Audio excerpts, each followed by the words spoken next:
What just changed in the residential real estate industry, and why is everybody freaking out? And if you're a home buyer, do you actually have to pay your agent's commission? Today, we're going to listen to Amy Leson, president of RE/MAX, answer some of these questions. But stay till the end of the video, and I'll give you some tips on how to navigate these changes.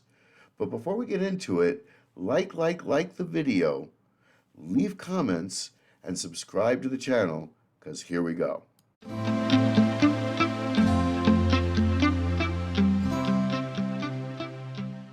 We want to bring in Amy Leson, president of RE/MAX. Good morning to you. What do you think? Good morning. How are you? What is this really going to do starting tomorrow? Listen, as you just heard, there's a couple of changes. First of all, offers of compensation are still allowed. They just aren't going to be communicated via the MLS. And then, of course, a written buyer representation agreement will be signed between the buyer and the agent prior to showing property. You know, what's interesting about this is the fact that, buyer agency has been around since the 90s in the U.S., and 20 of the 50 states, these written buyer agreements, they've all already been required. Diana? And Amy, I'm just curious, there's been a lot of talk about the first-time buyer who really relies on an agent because they may not understand the process of buying a home, appraisals, assessments, contingencies, all those things. If the buyer can't afford to pay for their own agent and they choose not to, is that going to be, a problem for first-time buyers coming in? I think that's where a professional agent can step in and help a buyer navigate. As we know, commissions are always negotiable. And what was possible pre-settlement is still possible post-settlement. But I do think that buyers need to rely on professional expertise so that they can walk through that process and understand what does happen. So can I go to the broker and say I'll pay you 2%? Commissions are negotiable and always have been. And the broker can decide not to take my business if I'm offering too little. Agents provide a very valuable service, and they deserve to be compensated. It is up to them to articulate their value, determine what they charge for their services, and of course, it's up to the seller and or the buyer as to whether or not they want to pay their commission. Amy, how long am I locked in to a particular agent or broker, if you will? Meaning, I sign up with you, I say, we're going to go look for properties. We look for a bunch of properties. I don't decide I want said properties, or I don't want them at those prices. I don't know, 6 months pass, something else happens in my life. I then want to actually go back and, all of a sudden one of the properties is lower. Can I go back without that agent? Am I locked in for 2 years? What's going on here? Ultimately, buyers need to ask these questions, and a quality agent will explain timeline, what the terms and the scope of the agreement are in order to help a buyer make that best decision about how long the agreement should be, what the scope of services are, and the compensation that's being offered. Amy, do you buy this argument that it will actually lower home prices because if the seller doesn't have to pay for the buyer agent commission, that they might take that off the home price? Great question. Look, the price of property is determined by supply and demand.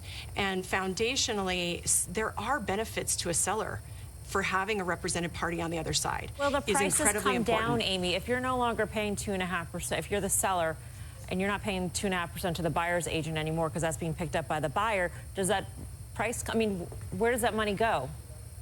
I think the prices are negotiable, as are commissions between buyers and sellers. Market price is determined by supply and demand, what a buyer is willing to pay and what a seller is willing to accept. Amy, I did a story in my first job out of college for the Sarasota Herald-Tribune when I was a real estate reporter. Should you hire a buyer's agent? And there was a lot of reasons for people to do that, especially in the crazy real estate market that was Florida back in the late 80s. So I think that's some good advice anyway. I agree. Being represented by a trusted professional is critically important, and they can walk buyers and sellers through these changes, what they mean, and how their interests are represented in the transaction. Well, there you have it. Amy Leson, president of RE/MAX, one of the largest real estate companies in the country, trying to answer questions about what changed on August 17th, according to the settlement that the National Association of Realtors came to in a lawsuit. that changed the rules on how real estate agents would interact with their clients forever. And in my opinion, this is why everybody, but everybody, is asking what happened, what changed, and can you please explain it? So let me break it down like this. What happened? There was a lawsuit alleging that the seller and his agent were colluding with the buyer's agent against the buyer. What was the result? A settlement. So what changed?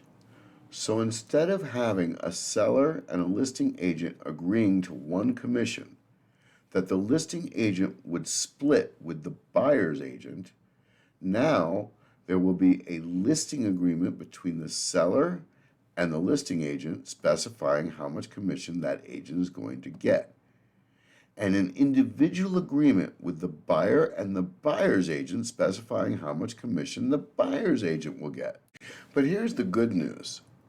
If you're a home buyer and you're kind of freaking out because you think that now you'll have to pay your agent's commission, that's not necessarily true and probably won't happen. Why? Because the listing agent will explain to the seller that the best way to market the house and bring a qualified buyer through the door is to pay a buyer's broker's commission. Also, that if he doesn't pay the buyer's commission, then the buyer may not have enough money because of the closing costs to actually proceed with the transaction, or will have to lower their offer in order to compensate. And that's not in the seller's best interest. So what is a buyer's broker's agreement? It's a contract between the home buyer and the buyer's agent. It specifies what cities, what type of house, how long of a contract, and how much compensation that the buyer's agent will earn for helping with the transaction. So my first advice is have a cancellation clause that allows you as the home buyer to cancel the agreement for any reason with 24 hours notice applied to the broker.